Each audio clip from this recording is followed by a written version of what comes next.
So this red wire here is called a SATA cable.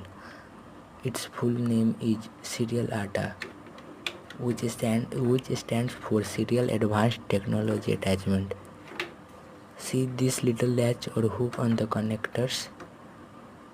That's what keeps the cable securely plugged into your device.